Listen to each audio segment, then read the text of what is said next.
Bonjour tout le monde et bienvenue dans cette nouvelle revue de presse. Ce soir, c'est tout pour l'audace entre Marseille et Strasbourg selon l'équipe. Deux équipes très portées vers l'offensive qui devraient nous régaler ce soir. La Provence souligne de son côté la force de caractère de l'OM qui coïncide avec la prise de fonction de Roberto De Zerbi. Victoire obligatoire pour les Olympiens s'ils veulent rester dans le wagon de tête du championnat. Parce que Monaco tient la cadence et s'est imposé en toute fin de match 2-1 face à Montpellier grâce à un but de Lamine Camara dans le temps additionnel. Scénario de rêve pour fêter comme il se doit le centenaire du club qui avait déployé un joli tifo pour l'occasion. C'était moins la fête en revanche pour ceux qui se sont posés devant Lens-Nice. Un triste 0-0 où ce sont les gardiens qui ont brillé, comme l'explique l'équipe. On fonce en Italie avec la Gazzetta qui met à l'honneur le réveil de Vlahovic et Lautaro Martinez. Parlons d'abord du buteur serbe, auteur d'un doublé permettant aux siens de s'imposer 3-0 face au Genoa. Après une période de doute, on a retrouvé des champions et des sourires, comme le placard tout au sport. Vlahovic, très critiqué pour son inefficacité depuis le début de saison, est parvenu à faire fermer des bouches. Les gens parlent, moi je marque, c'est ce qu'il a déclaré. Lautaro a aussi inscrit un doublé permettant à l'Inter de l'emporter 3-2 contre l'Udinese et de nous renouer avec la victoire. Deux buteurs critiqués qui ont rappelé chacun à tout le monde leur talent.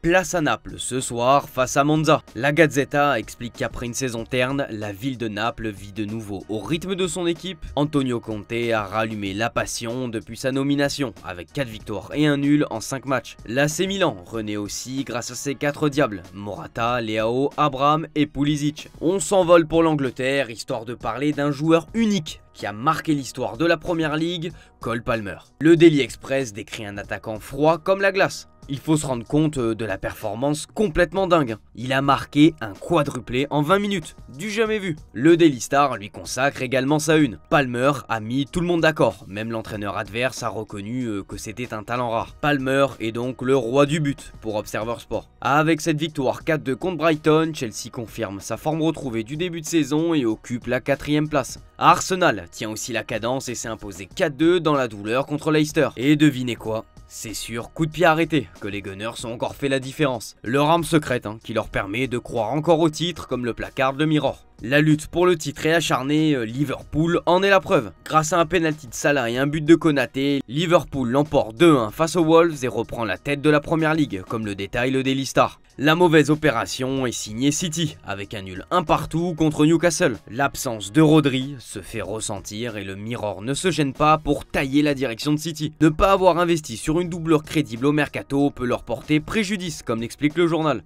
Une situation qui a fait réfléchir le Board Citizen, qui s'est du coup renseigné sur un potentiel remplaçant à Rodri. Selon le Guardian, le club s'intéresse à Samuele Ricci. Une offre de 30 millions d'euros au Torino pourrait être suffisante. À voir si le joueur est prêt à relever le challenge pour celui qui a connu il y a peu sa première sélection avec l'Italie. Direction l'Espagne avec le Barça qui déraille après s'être pris le train au Osasuna. Défaite 4-2. Un revers dont Hansi Flick a endossé la responsabilité. Comme il l'avait annoncé, il y a eu de la rotation.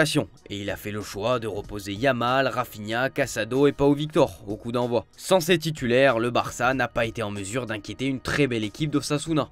Des choix contraints par la fatigue de ses joueurs et l'effectif restreint à disposition. On parle d'une flicada du côté de Sport. Le Barça a cru à une remontée, mais des décisions arbitrales les ont pénalisés, comme s'en est plaint le technicien allemand. Il relève que son équipe aurait dû obtenir un penalty sur un contact avec Koundé, et ensuite sur Yamal, mais sans trop insister dessus. En revanche, ça ne passe pas pour Pedri. Il ne comprend pas comment l'arbitre n'a pas sifflé penalty.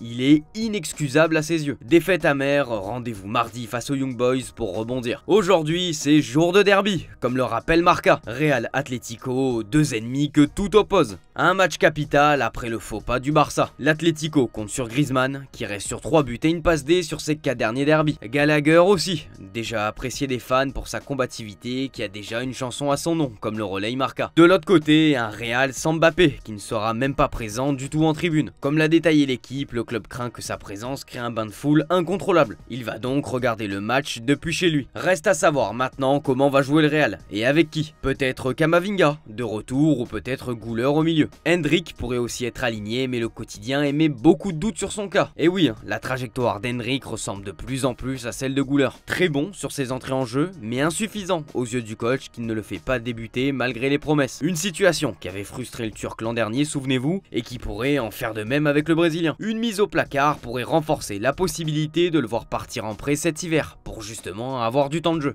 Allez, on finit en Allemagne avec le Bayern qui s'est fait stopper par le maître des murs, selon Bild. Malgré les 68% de possession, les 18 tirs, les Bavarois n'ont pas réussi à percer la défense de Leverkusen. Match nul, un partout. Frayeur pour Harry Kane après un violent tacle, mais le joueur a été rassurant en après-match. Plus de peur que de mal donc. Les yeux sont rivés maintenant sur le cas de Jamal Musiala. Vous le savez, hein, il y a eu une réunion entre les parties pour parler prolongation, selon Bild. Max Eberl veut qu'il soit le nouveau visage du club, mais le joueur a beaucoup d'exigences, dont le salaire, lui qui veut toucher environ 20 millions d'euros par saison. Si le Bayern ne parvient pas à le satisfaire, le joueur ne refuse pas l'idée de s'en aller. Comme il l'a déclaré ouvertement dans un entretien pour le Guardian, il est ouvert à toute éventualité, dont celle de partir. On ne doute pas que les prétendants ne manqueront pas pour l'accueillir. C'est tout pour cette revue de presse les amis, merci de votre fidélité, bon dimanche et à demain pour débrief tout ça. Ciao ciao.